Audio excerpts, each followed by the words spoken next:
Hello and welcome to all of you. मैं हूं गौरव sir और आज हम फिर एक बार अपने रणनीति सेशन के पार्ट 2 में आपके साथ डिस्कस करेंगे जो सिलेबस बचा हुआ था। हमने पार्ट 1 में जियोमॉर्फोलॉजी, परिभाषा, विषय क्षेत्र और वायुमंडल का सेक्शन डिस्कस कर लिया था। हमने ये भी चर्चा की थी कि हमारी सफलता के लिए कैसे हम ज्योग्राफी को पढ़ें। अब हम पहले सिलेबस को ख़त्म करते हैं, फिर हम एक स्ट्रेटजी पे फिर आएंगे। हमने इतना सेशन क्लियर कर लिया था, यानी परिभाषा, विषय क्षेत्र, स्थलमंडल, वायुमंडल। अब हम आते हैं जलमंडल पे। पहले देखते हैं कि जलमंडल के सेक्शन में क्या क्या सिलेबस में है। पहला जलमंडल में है महासागरीय जल का तापमान। एक और बात मैं बताऊं आपको कि हम हर एक सेक्शन में एक पॉइंट भी चर्चा करते हैं जो हिडन पॉइंट होता है, आपके सिलेबस में डायरेक्टली नहीं लिखा हुआ है लेकिन उससे क्वेश्चन जरूर आते हैं। तो अभी हम हिडन पॉइंट पे भी चर्चा करेंगे। महासागरीय जल का तापमान आपको पता है, जिसे हम तापमान कहते हैं। तापमान महासागरीय जल का, वायुमंडल का नहीं, महासागरीय जल का तापमान। और तापमान के बाद जो सबसे महत्वपूर्ण पक्ष आता है जिसे हम लवणता कहते हैं, यानी salinity, temperature of the ocean water and salinity. इसके अलावा महासागरीय जल की धाराएं, महासागरीय जल में ज्वार भाटा। अभी हम हिडन सेक्शन पे भी बात करेंगे जिससे क्वेश्चन आते हैं। महासागरीय जल का ज्वार भाटा, निक्षेप और प्रवाल।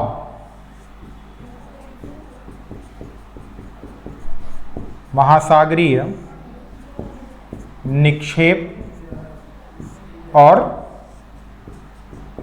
प्रवाल, राइट। ये इतना सेक्शन आपको किस में पढ़ना है? ये आपको पढ़ना है जलमंडल यानी हाइड्रोस्फीयर, यानी जो महासागर के सेक्शन का सिलेबस है उसमें महासागरीय जल का तापमान आपको पढ़ना है, लवणता आपको पढ़नी है, धाराएं, ज्वार भाटा, सागरीय निक्षेप, प्रवाल। जिस तरीके से परिभाषा और विषय क्षेत्र में ग्रीक, रोमन, इंडियन और अरब नहीं दिया हुआ था लेकिन उससे क्वेश्चन आते हैं, ठीक उसी प्रकार से स्थलमंडल में यूनिवर्स का कोई सेक्शन नहीं दिया है सिलेबस में, लेकिन पिछली बार 12 क्वेश्चन पूछे गए थे।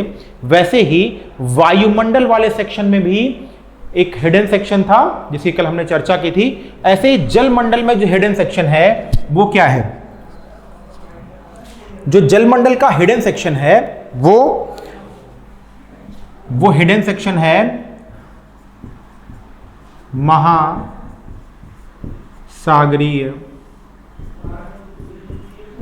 नितल के उच्चावच। किसके उच्चावच? महासागरीय नितल के उच्चावच। ये किसमें हिडन सेक्शन है? ये इस जलमंडल में सेक्शन है। तो ये 1 2 3 4 5 6 7। अब इसमें से 2 ऐसे सेक्शन हैं जो कॉन्सेप्ट पे हैं। एक प्रवाल कॉन्सेप्चुअल है, इसके अलावा ज्वार भाटा कॉन्सेप्चुअल है, इसके अलावा महासागरीय, तापमान और लवणता। जबकि धाराएं और निक्षेप में आपको ज्यादातर चीजें याद करनी है। यह हुआ किसका? यानी temperature, salinity, ocean current, tides, deposits and प्रवाल यानी कि कोरल, ये सेक्शन। एंड और जो महासागरीय नितल के उच्चावच यानी the surface of ocean, right, या relief feature of the ocean. ये पूरा महासागर के सेक्शन का सिलेबस हुआ। अब हम आगे बढ़ते हैं। एक चीज और, इससे रिलेटेड बुक की भी चर्चा कर लेते हैं इसी समय। तो जलमंडल की एक बुक सबसे इंपॉर्टेंट है, हम आपको बता दें। वो बुक है एक DS लाल की। DS लाल सर की बुक में जो कंबाइंड है क्लाइमेटोलॉजी प्लस ओशियोनोग्राफी, ये दोनों सेक्शन जो है इसकी एक कंबाइंड बुक आती है, आप वो ले लें। इसके अलावा आपके पास सबसे आसान तरीका है online classes of TCS academy. हम यहां पे भी कंप्लीट कोर्स प्रिपेयर करा रहे हैं आपको। चलिए फिर आगे बढ़ते हैं, हम जैव मंडल की बात आते हैं। जैव मंडल में भी कौन सा सेक्शन आपके लिए इंपॉर्टेंट है, आइए पहले सिलेबस देख लेते हैं।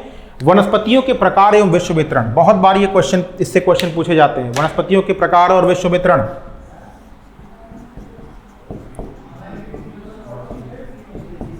वनस्पतियों के प्रकार एवं विश्व वितरण, ये इंपॉर्टेंट है, वनस्पतियों के प्रकार और विश्व वितरण। इसके अलावा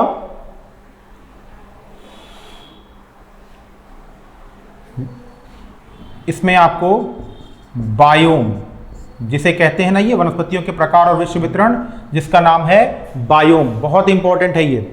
फिर और इनका पर्यावरणीय महत्व। अब ये यहां पर बायोम नहीं दिया हुआ है, लेकिन आपको बायोम पढ़ना है। यहां पर क्वेश्चन बहुत पूछे जाते हैं। अभी मैं एक और हिडन टॉपिक बताऊंगा यहां पे। फिर वनस्पति एवं परितंत्र, वनस्पति एवं परितंत्र, हिडन टॉपिक की बात अभी करेंगे, जो आपके सिलेबस में नहीं लिखा हुआ है लेकिन क्वेश्चन पूछे जाते हैं। इसके अलावा जैव विविधता,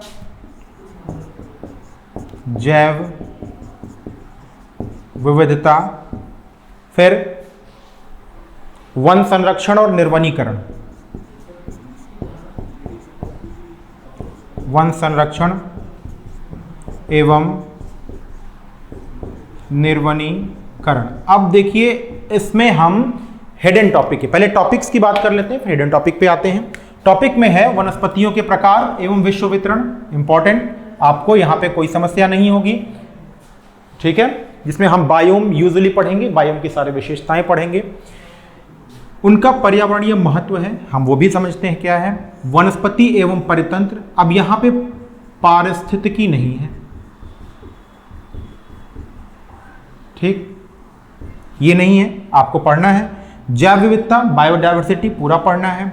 फॉरेस्ट कंजर्वेशन और डिफॉरेस्टेशन, निर्वनीकरण। अब आते हैं एक हिडन टॉपिक पे। देखिए यहां पे आपको जंतु जगत भी पढ़ना है, थोड़ा सा जंतु जगत आपको पढ़ना है उसके बारे में। पिछली बार 2 से 3 क्वेश्चन इससे पूछे गए थे, ठीक है।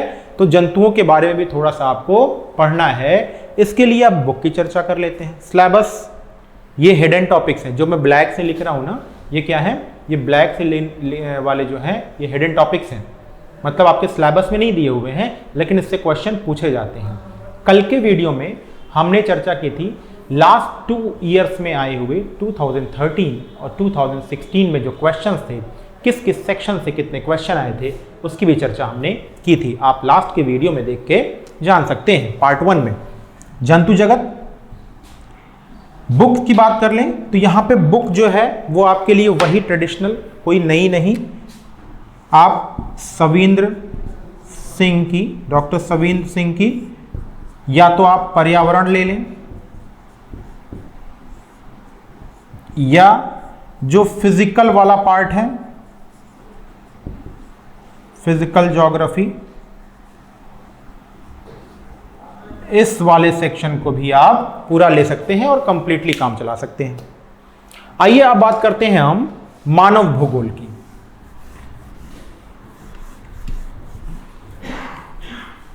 मानव भूगोल की चर्चा कर लेते हैं। आइए, मानव भूगोल में मानव और पर्यावरण का संबंध, ये हम पहले ही पढ़ चुके हैं, लेकिन यहां पे भी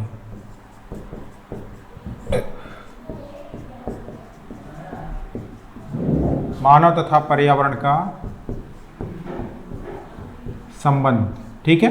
वही evolution of human along with the environment, कैसे कैसे आगे बढ़ा, मानव को कौन कौन से विकास के चरण थे, ये आपको पढ़ना है।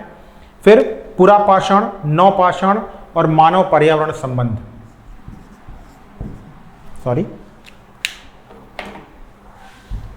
ब्लैक तो हिडन टॉपिक्स हैं, पूरा पाषाण, नव पाषाण,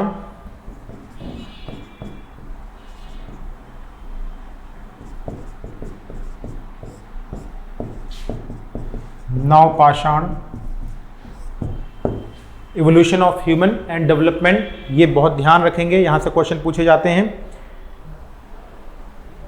मानव पर्यावरण अंतर संबंध, मानव पर्यावरण अंतर संबंध और मानव पर्यावरण अंतर संबंध प्लस उस पर प्रौद्योगिकी का प्रभाव। अभी हम सिलेबस के बाद कुछ और पॉइंट पे चर्चा करेंगे जो आपके एग्जामिनेशन में जरूर पूछे जाते हैं, लेकिन आपके सिलेबस में कहीं दिए नहीं हुए हैं। कृषि क्रांति, औद्योगिक क्रांति, सूचना क्रांति, यानी कृषि क्रांति,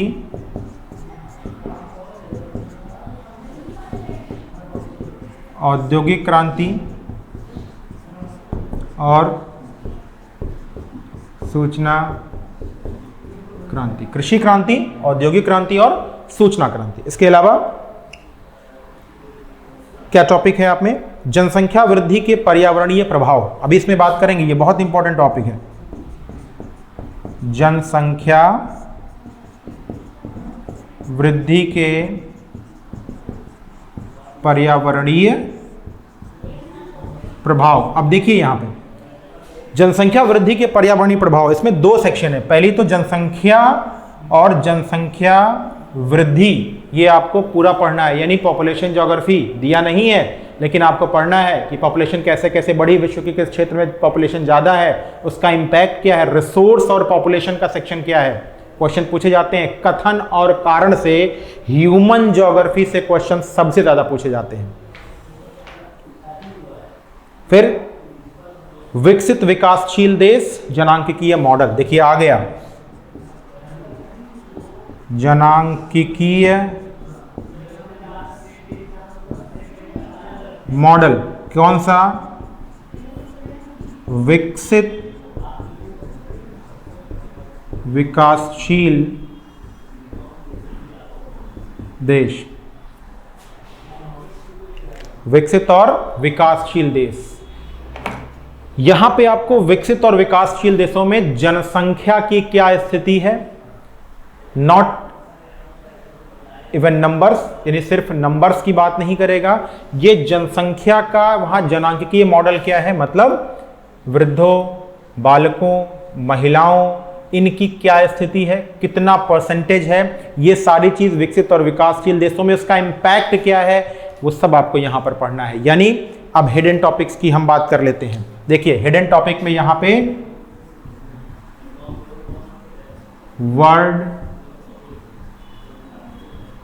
पॉपुलेशन, वर्ल्ड पॉपुलेशन यानी विश्व की जनसंख्या प्लस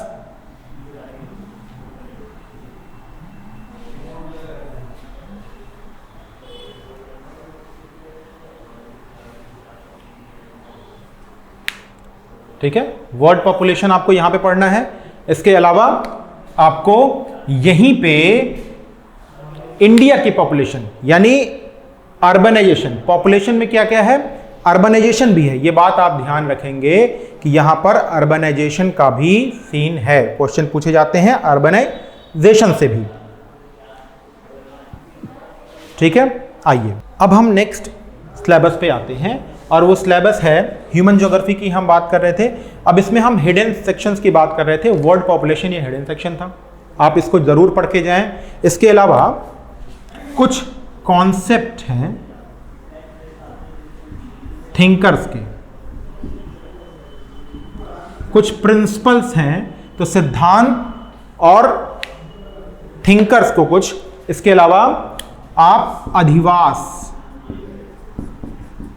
तथा बस्ती, इन दोनों सेक्शन से क्वेश्चन एक दो पूछ लिए जाते हैं। ये हिडन टॉपिक्स हैं जो यहां पर दिए नहीं हैं। आगे बढ़ते हैं हम, क्योंकि ये वो अर्बनाइजेशन का टॉपिक है ना। बुक्स की हम चर्चा कर लें ह्यूमन ज्योग्राफी की। देखिए इस सिलेबस के अकॉर्डिंग ह्यूमन ज्योग्राफी की सबसे अच्छी 2 बुक्स हैं, मानव भूगोल, ये माजिद हुसैन सर की बहुत अच्छी किताब है, आप इसे ले सकते हैं। माजिद हुसैन सर की बुक बहुत इंपॉर्टेंट। इसके अलावा 11th की NCERT ये भी बहुत अच्छी बुक है, 11th की NCERT भी आप ले सकते हैं, बहुत सफिशिएंट बुक है। आगे बढ़ते हैं, हम आर्थिक भूगोल में आते हैं। देखिए इकोनॉमिक ज्योग्राफी में जो सेक्शन जो आपका है वो है संसाधन और वर्गीकरण। आर्थिक भूगोल में संसाधन तथा वर्गीकरण आसान सेक्शन है, बहुत मुश्किल नहीं है, पहला ही टॉपिक है ये। उसके अलावा संसाधन संरक्षण सिद्धांत, संसाधन संरक्षण सिद्धांत, कोई दिक्कत नहीं है आपको, इस टॉपिक्स में बहुत मुश्किलात नहीं होती है। हिडन टॉपिक्स के बारे में बात करेंगे हम। इसके अलावा जल संसाधन, मृदा संसाधन, खनिज संसाधन और ऊर्जा, ये जो संसाधन है इन संसाधन का उपयोग आपको पढ़ना है, इन संसाधन का संरक्षण पढ़ना है आपको। उपयोग और संरक्षण ज्यादातर यहां पर फैक्ट पूछे जाते हैं। फिर आते हैं हम नेक्स्ट टॉपिक पे। नेक्स्ट टॉपिक है ह्यूमन मानव संसाधन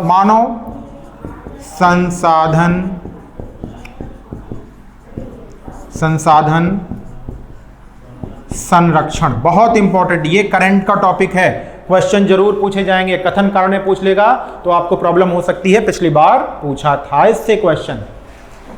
आगे बढ़ते हैं हम। सबसे लेंदी सेक्शन है ये आर्थिक भूगोल।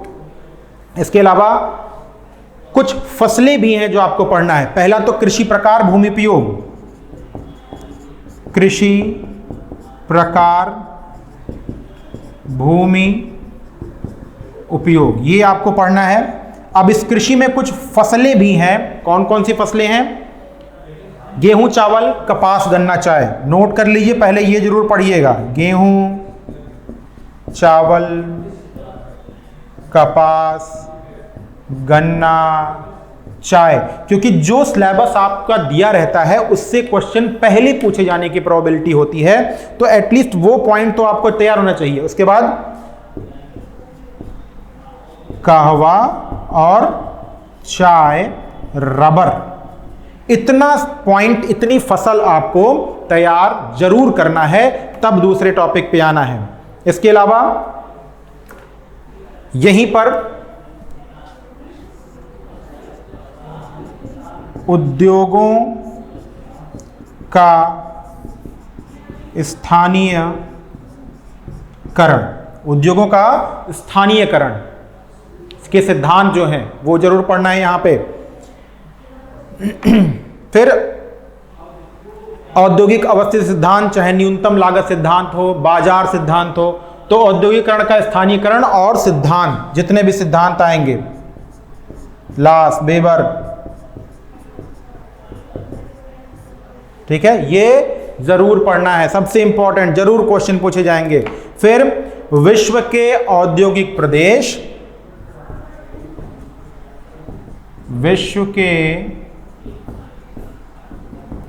औद्योगिक प्रदेश और प्लस विश्व में परिवहन, ये पूरा सेक्शन है आपके सिलेबस में। अब आइए देखते हैं हिडन सेक्शन। हिडन सेक्शन में पहला है मत्स्य उत्पादन, बहुत इंपॉर्टेंट हिडन है, कहीं दिया नहीं, आप पढ़ के नहीं जाएंगे क्वेश्चन आ जाएगा, पिछली बार पूछा भी था, 2013 में भी पूछा था।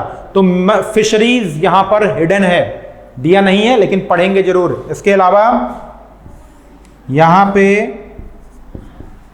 उत्पादन का क्रम, यानी विश्व में खनिज उत्पादन का क्रम, विश्व में औद्योगिक उत्पादन का क्रम, विश्व में फसलों का क्रम आप जरूर पढ़ के जाएं, खनिज उत्पादन का क्रम जरूर पढ़ के जाएं, ऊर्जा का क्रम जरूर पढ़ के जाएं, परिवहन का क्रम जरूर पढ़ के जाएं, यानी करंट डेटा। तो सबसे ज्यादा यहां पर करंट डेटा यहां पर पढ़ के जाना होगा।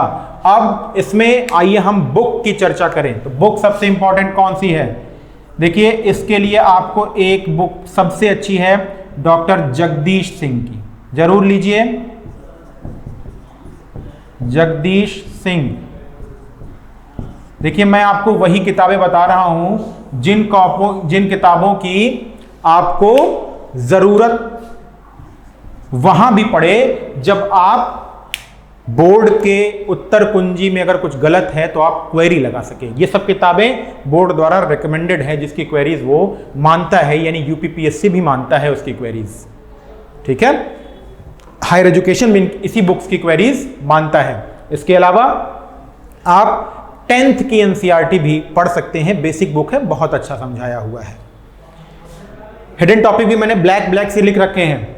ठीक है, आइए बात करते हैं हम प्रादेशिक भूगोल की। प्रादेशिक भूगोल में आपसे मैं ये कहूंगा कि उसके आप डेली प्रैक्टिस करें प्रादेशिक भूगोल के लिए। आइए, सेकंड लास्ट पॉइंट है ये प्रादेशिक भूगोल। प्रादेशिक भूगोल की चर्चा करें तो विकसित, विकासशील और संक्रमणकालीन देश।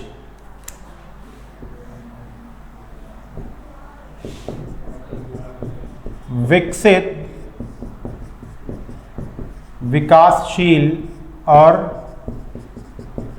संक्रमणकालीन देश। डेवलप्ड, डेवलपिंग और अंडर डेवलप्ड कंट्रीज, यानी पूरे विश्व में की बात करें तो ये सब की बात कर रहे हैं। ये इसलिए बात कर रहे हैं क्योंकि आपको यहां पे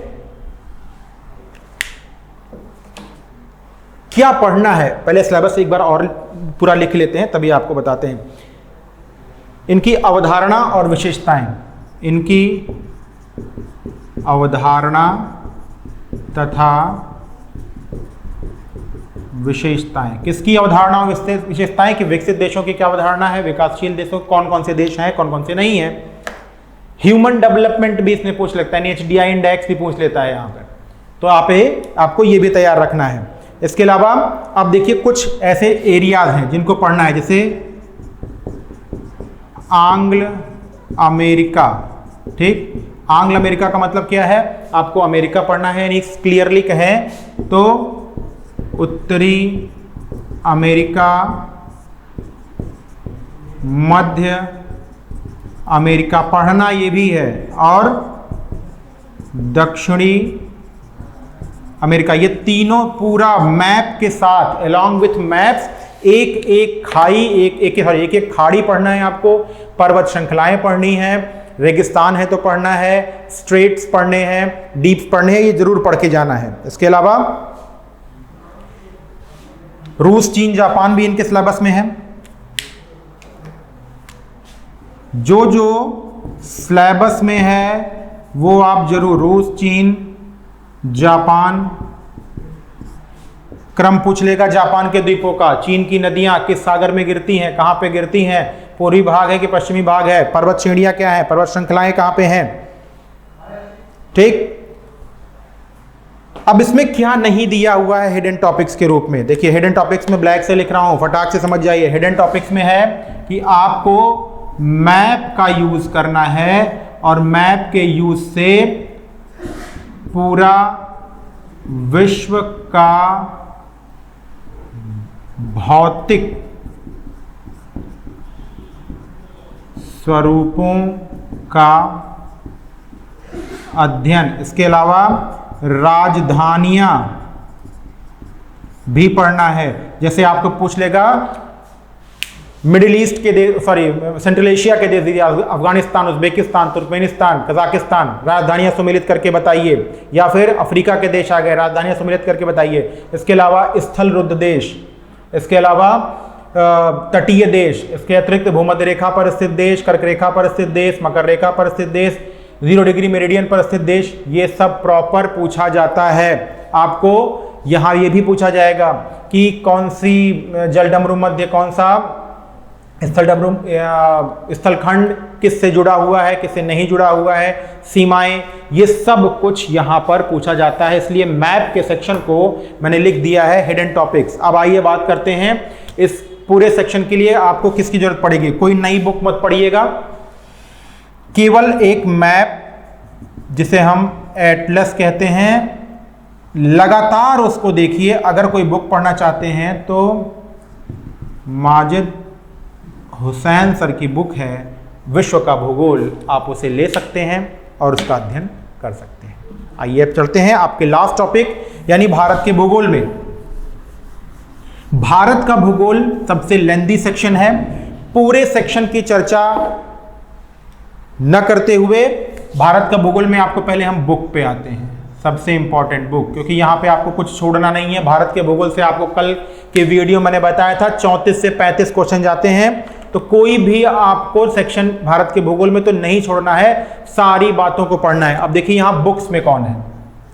एक पहली बुक है बंसल की, आप ये लिख सकते हैं, वो भी कौन सी बुक? जिसमें एडवांस है, ठीक है, एडवांस इंडियन ज्योग्राफी। फिर दूसरी चौहान सर की बुक है। फिर तीसरी किताब अगर आप देखें तो NCERT, बहुत इंपॉर्टेंट, सबसे इंपॉर्टेंट NCERT है, आपको बेसिक बुक देगा लेकिन बहुत अच्छा डीप नॉलेज देके जाएगा।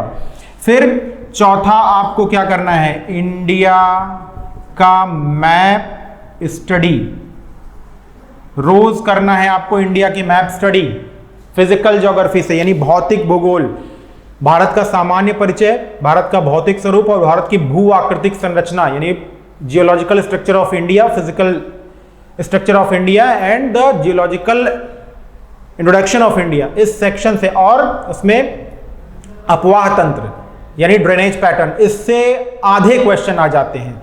फिर जो क्वेश्चन आते हैं वो आते हैं इकोनॉमिक इंडिया से, यानी भारत में कृषि, भारत में उद्योग, भारत में खनिज और भारत में परिवहन। तो खनिज, उद्योग, कृषि और परिवहन से क्वेश्चन आते हैं, ऊर्जा से क्वेश्चन आते हैं, और फिर क्वेश्चन आते हैं भौतिक स्वरूप से। आप जब क्वेश्चन पेपर देखेंगे तो आपको वहां पर ये बात पूरी तरीके से पता लगेगी। इसके अलावा मैं आपको 2013 और 2016 के कंप्लीट क्वेश्चन पेपर 5Q वाले सेक्शन के माध्यम से डिस्कस कराऊंगा, so don't miss the 5Q session. आगे बढ़ते हैं हम।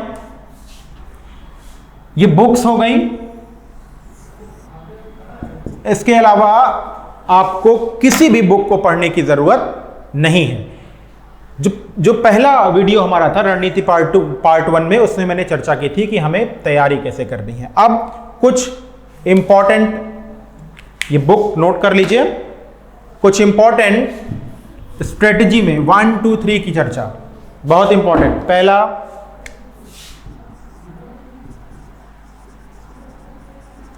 रेगुलर स्टडी और फिक्स टाइम, ज्यादा नहीं, केवल 2 to 4 आवर्स, इससे ज्यादा नहीं पढ़िए, जितना पढ़ पाइए, न्यूनतम जितना पढ़ पाइए, अधिकतम पढ़ने की आवश्यकता नहीं है, लेकिन रेगुलर। दूसरा, टेक्स्ट बुक या नोट्स, जैसे टीचर्स एकेडमी का स्टडी मटेरियल है, आप उसे ले सकते हैं, उसने कंप्लीट कोर्स को कवर करके रखा है। तो टेक्स्ट बुक, नोट्स या प्रिपेयर योर नोट्स। फिर सेट टारगेट, किसमें?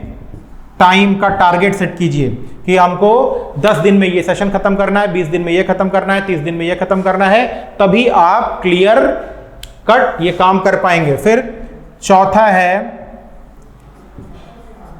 टेस्ट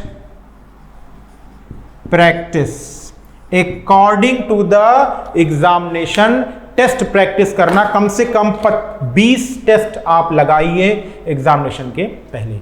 ये रणनीति पार्ट 2 था। पार्ट 1 और पार्ट 2 में कंप्लीट सिलेबस डिस्कशन, बुक्स और क्या स्ट्रेटजी हो, ये स्ट्रेटजी मैंने यहां बताई, और पिछले भी सेशन में हमने पार्ट 1 में स्ट्रेटजी बताई थी।